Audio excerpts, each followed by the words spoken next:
Hey, what's up everyone? It's SRC bringing you my very first video commentary on my brand new channel. Thank you for taking the time to stop by and take a look and watch this for me. I'm pretty excited about it. This has been kind of a big process for me to get from ordering some stuff, deciding I wanted to do a YouTube channel, to actually posting this first video online. It's been a great learning experience to say the least. I've had a lot of problems with the video capture device. I've had a lot of problems with different video editing software, and part of it is just bugs and glitchy stuff. Part of it's just the learning process of learning exactly how to do it, and that kind of brings me to my topic today, is to kind of what my channel is all about, or why I'm starting a YouTube channel for Call of Duty videos. I know people are probably thinking there's thousands of people already doing YouTube commentary on Call of Duty, so why do we need one more? And that, it's kind of a good point, I guess.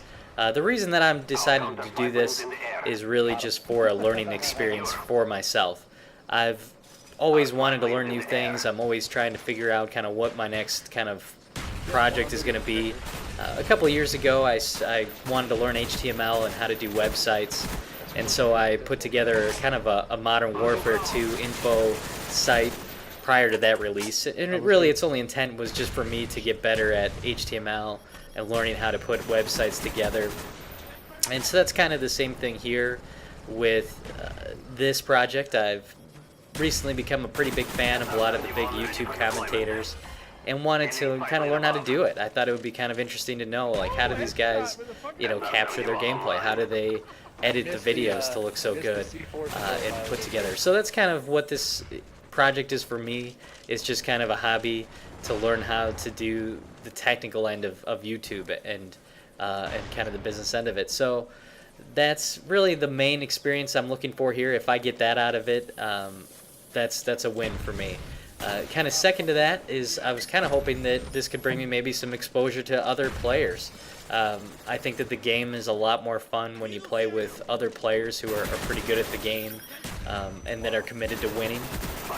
And so if I could use this YouTube experience to get to meet some people out there, get to meet the community, and hopefully have some fun gameplay with you guys, that really would be all I could ask for out of this. Beyond that, I guess, if there was some tips or tricks or something that I could teach somebody about making their game better, that would just be, I guess, an additional benefit to this. And so that's really why I'm doing this, guys. It's not for, making a bunch of YouTube money. I don't think that's really too realistic, for the general population. Obviously, there's some people that do really well and make some money. I have a full-time job. I make good money, so that's not what this is about. It's really just a hobby and having some fun. And so, speaking of fun, that kind of leads me to the other thing I want to talk about, which is Call of Duty, obviously. Modern Warfare 3 comes out in a couple of days here. As I'm recording this here, it's Saturday morning, and so Monday night I'll be sitting in line waiting for Modern Warfare 3, which is pretty exciting. I can't wait for it.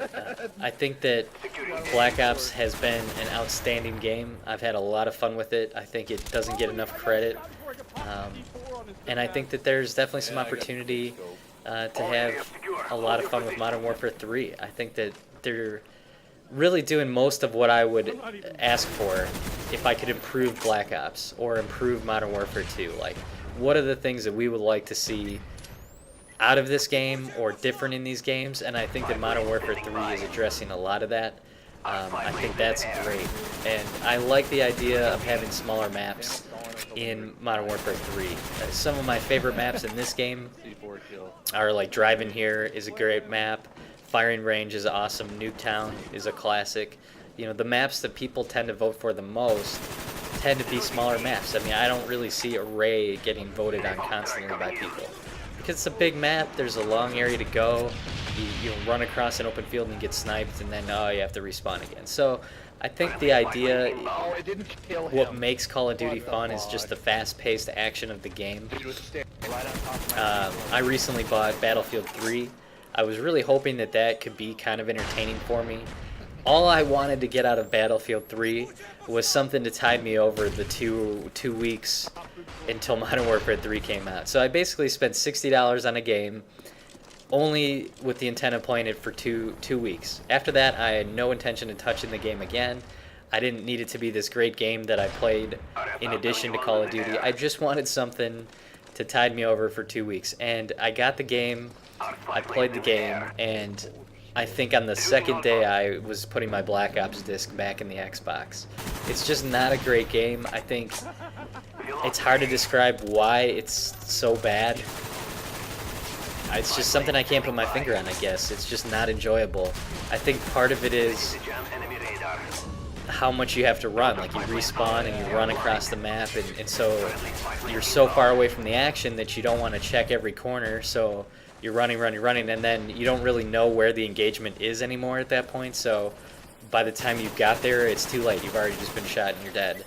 And I think part of the thing that takes me off about Battlefield is just that you're constantly, you just die. You fall over dead and you're like, oh, well, where the hell did that come from?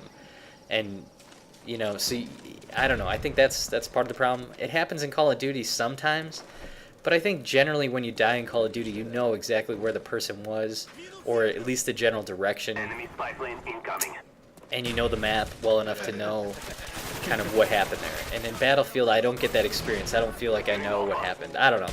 So to me, that game's terrible. I think the fact that they put in a code with the disc to play online is kind of chintzy to me too, because now I can't even resell the game, because if somebody bought the game from me, if they wanted to play online, they would have to have that code, and if they don't have the code, they have to go buy one. I think it's like 800 Microsoft points. So it just detracts from the resale value of the game too, which I thought was just kind of chintzy, because I probably would have sold the game if they didn't have that thing, but I don't want to sell somebody a game that they can't really use to its full potential without having to invest more money. But anyway, that's, you know, Battlefield 3. I've, you know, probably spent more time on it than it's actually worth. But Call of Duty is awesome. It's definitely my favorite game by far. Modern Warfare 3 looks like it's going to be really good. And yeah, it's not going to be a game changer. It's not going to be groundbreaking changes like going from World of War to Modern Warfare 2. It's going to be a lot of the same of what we've done. But, you know, after playing this for 4 or 5 years, I don't know what they can do to reinvent the wheel without it being totally different. So, you know, we'll see. I guess I don't really want to judge it or get too excited about it until I've played it. But I guess we'll see. So I appreciate you guys taking the time to check out my channel. You know, hopefully you can subscribe. I'll definitely be bringing a lot of content, whether it's good or whether anyone watches it, I don't know, but it's definitely my intent to do that. So I appreciate you guys stopping by and look forward to some more videos here in the upcoming weeks. And good luck on Modern Warfare 3. God damn. Good job, comrades. We are victorious. Too bad you went 8.